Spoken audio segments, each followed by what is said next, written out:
In this module, we will study about sexual reproduction in plants.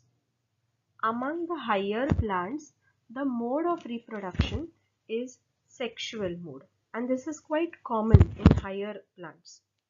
A general principle of sexual reproduction is there are two gametes or sex cells which are first developed, the male gametes and the female gametes.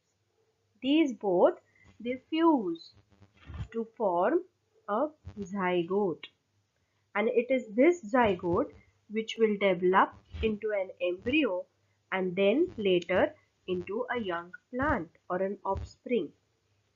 For all this to take place in higher plants, flower acts as a reproductive organ. Look at the picture on the slide. What you see is structure of a flower. You are able to see four different whorls of a flower. You remember, a flower is basically made up of four concentric circles or rings of structures, which we call them as whorls. Let us study these whorls one by one.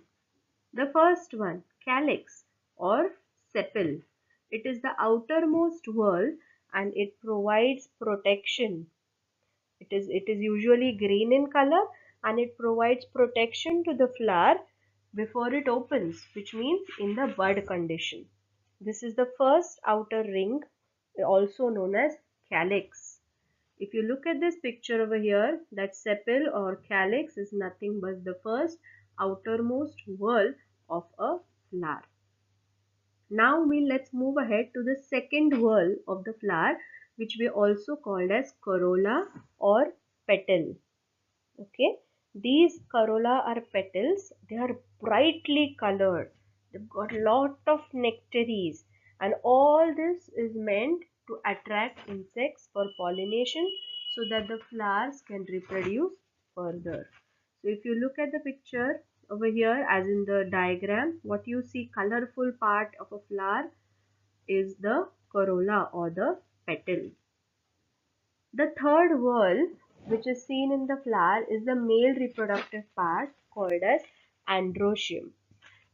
In the figure, you will see this androecium made up of two parts. One is a filament and another is an anther lobe. So this together, a filament and an anther lobe together will form an androecium. That is the male reproductive part. Now, how many androstamens would be there together? It is called as a stamen.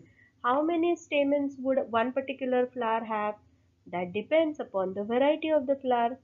But whatever number of stamens it has, every stamen would have an anther lobe and it will have a filament.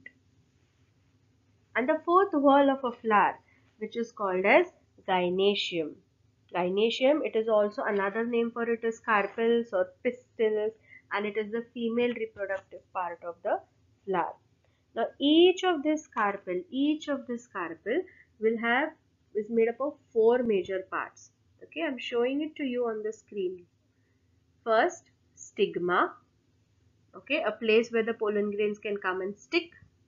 Then a long tube called as a style, which then extends into a bulky or swollen portion called as the ovary.